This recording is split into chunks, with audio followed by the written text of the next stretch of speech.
In a landmark move, the central government has proposed an amendment bill to reform the Waqf Board. According to reports, the board will no longer be able to declare any property as Waqf property without mandatory verification. The central government is all set to introduce significant changes regarding the functioning of the Waqf Board. Reports indicate that the central cabinet has discussed 40 amendments to the Waqf Act. One of the key changes includes mandatory verification if the Waqf Board claims any property. The central government may introduce a bill in Parliament next week to implement changes to the Waqf Act. Before we open up this conversation, let's quickly take a look at some changes that may perhaps be inculcated according to sources to NewsX. Let's quickly take a look at those changes and those inclusions that possibly are going to be coming in. This is what the draft proposal is going to look like. This is what our sources are telling us. The Waqf Board does not generate a revenue of 200 crore annually. It's reportedly money of corruption. A committee is also expected to be formed to check the revenue generated and collected. And we can move on to the next slide. Non-practicing Muslims are also allowed to claim land due to a connection to Waqf. This is of course expected to be changed as well. These are all contents of that draft proposal. Only practicing Muslims will be allowed to run Waqf henceforth.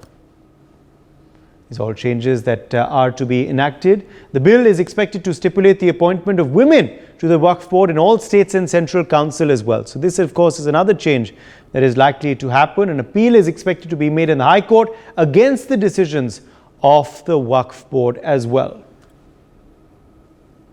Provision also expected to be included to ensure divorced women can meet their children. This is also of course another provision which is to be included. The amendment also aiming to bring about greater transparency for the functioning of the Waqf Board as well, which was found to be so far acting and of course being carried out in a very arbitrary and untransparent manner. Joining us live now on NewsX is former Union Minister Mukhtar Abbas Naqvi. Mr. Naqvi, welcome to NewsX. Thank you so much for being with us today. What has prompted the government to revisit the Waqf Act and act on suggestions that were actually proposed years ago, sir?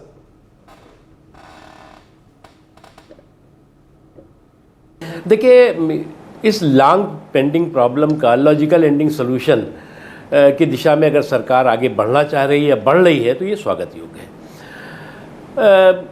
लेकिन कुछ लोगों की आदत है कि वक्फ के पूरे system को, वक्फ की पूरी व्यवस्था को टच मी नॉट कर दिया है, और जब तक आप वक्फ के सिस्टम को टच मी नॉट की सोच, सनक और संकीर्ण सियासत से बाहर नहीं निकालेंगे और निकलेंगे, तब तक आप इसी तरह से हर सुधार पर सांप्रदायिक वार करने की कोशिश करते रहेंगे। मुझे लगता है कि ये एक बहुत लॉन्ग पेंडिंग प्रॉब्लम थी, और उस लॉन्ग पेंडिंग प्रॉब्लम का लॉजिकल एंडिंग सोल्यूशन वक्त की भी ज़रूरत है, वक्त की भी ज़रूरत है। मगर आपको क्यों लगता है कि पिछली सरकारों ने कार्रवाई नहीं की? ये सलाह तो पहले भी दी गई थी, फिर कुछ एक्शन क्यों नहीं ली गया? देखिए, पिछली बार एक फॉर्मेलिटी के लिए पिछली सरकारों ने कुछ अमेंडमेंट किए। उन्हें लगा कि ये सारी बीमारी का हम इलाज कर रहे हैं, लेकिन वो बीमारी को ला इलाज करते रहे, और उसका कारण हो सकता है प्रेशर भी था, वोट पॉलिटिक्स भी थी। कुछ लोगों के प्रेशर में जो है वो जो एक इंक्लूसिव सुधार होना चाहिए, रिफॉर्म होना चाहिए, वो रुकता रहा, और जिसका नतीजा हुआ कि कई चीज़ें उसकी वजह से आपको देखा होगा कन्फ्यूज़न भी होता था, कन्फ्लिक्ट भी होता था,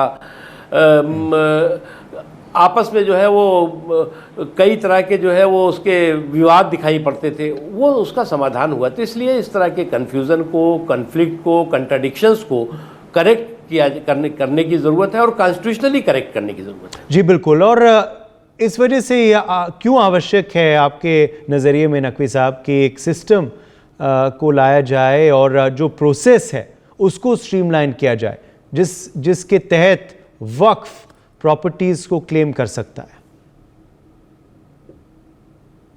कि जब मैं मिनिस्टर भी था तो मैंने उसको सबसे प्रायोरिटी दी कि हमने कहा है कितनी वक्फ प्रॉपर्टीज़। तो बहुत बड़ी तादाद में वक्फ प्रॉपर्टीज़ का पता लगा, और हमने उसका जो है वो डिजिटाइजेशन किया। पहले तो वक्फ बोर्डों में जो है वो कागज़ सड़ रहे होते थे, दीमक खा रहे होते थे, उसका भी बहुत मिसयूज़ होता था। डिजिटाइजेशन हुआ, जियो मैपिंग का काम शुरू हुआ, उस पर भी काफ़ी शोर मचाया लोगों ने कि क्या ज़रूरत है डिजिटाइजेशन की, क्या ज़रूरत है जियो मैपिंग की। उसमें भी कई ऐसी चौंकाने वाली चीज़ें आईं जो कि टेक्निकली वक्फ की ज़मीन नहीं भी है, लेकिन साहब उसको भी डाल दिया उसमें। तो उसको लेकर के हमने कहा ना कि कई जगह कन्फ्लिक्ट दिखाई पड़े, कई जगह पर जो है वो कोताहल दिखाई पड़ा, कई जगह पर जो है वो झगड़े दिखाई पड़े। तो उसको जो है वो अब वक्त है जब इसको ठीक करने की ज़रूरत है और लोगों में विश्वास कायम करने की ज़रूरत है। वक्त को लेकर के एक अविश्वास का माहौल है। मगर विपक्ष की तरफ से कहा जा रहा है कि ये एक नकारात्मक कदम है, ये कदम है जिससे वक्फ बोर्ड पे हमला होगा, वक्फ बोर्ड की स्वतंत्रता जो है उसमें कमी आ जाएगी। इस आरोप का क्या जवाब देंगे आप? अभी आप जो है वो संविधान से ज़्यादा शक्तिमान अगर किसी संस्था को बनाने की कोशिश करेंगे तो ये संवैधानिक ड्यूटी होती है सरकार की कि उसको जो है वो संविधान के दायरे में लाकर खड़ा करे। अब अभी तो वक्फ सिस्टम को जो है वो संविधान सुपर कॉन्स्टिट्यूशनल सिस्टम बना दिया गया है। वो मुझे लगता है ठीक। मुख्तार अब्बास जी, ये जो अमेंडमेंट्स है ये बात करते हैं विमेन के इंक्लूजन के बारे में भी, महिलाओं को भी वक्फ में शामिल किया जाना चाहिए। ये क्यों आवश्यक था आपके नज़रिए में? कि अभी क्या सरकार का प्रपोजल है मैंने देखा नहीं, मैंने अभी आया नहीं, लेकिन इतना ज़रूर है कि वीमेंस का जो है वो पार्टिसिपेशन जो है वो सभी क्षेत्रों में हो, ये ज़रूरी है। और इस दिशा में मोदी जी की सरकार ने कई रिफॉर्म किए हैं, उनमें इस दिशा में सरकार बढ़ रही है, तो ये भी एक अच्छा रिफॉर्म होगा। जी, ये जो अमेंडमेंट्स है इन सब से वक्फ का जो वर्किंग है, वक्फ का जो काम करने का तरीका है, वह कैसे इम्प्रूव होगा? देखिए, बहुत सुधार की ज़रूरत है। अभी मैं इसीलिए कह रहा हूँ ना कि ये जो लॉन्ग पेंडिंग प्रॉब्लम थी उसको लॉजिकल एंडिंग सोल्यूशन की तरफ ले जाने की ज़रूरत है। और वो लॉजिकल एंडिंग जो सोल्यूशन होगा वो वक्त की भी ज़रूरत है और वक्त की भी ज़रूरत है। अभी से ही मुख्तार अब्बास जी, विपक्ष जो है आरोप लगा रहे हैं, कई और लोग होंगे जो काफ़ी मिस इन्फॉर्मेशन स्प्रेड करेंगे। इस सब का सामना आप कैसे करेंगे? How will you assuage apprehensions that may be there in the community on this big amendment, on this big move of your government?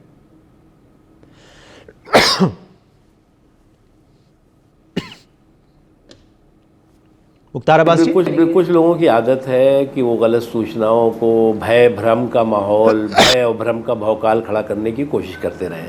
लेकिन जो लोग इस तरह के भय भ्रम का भौकाल खड़ा करके और अपनी टकसाल चलाते रहे हैं वो सफल नहीं होंगे।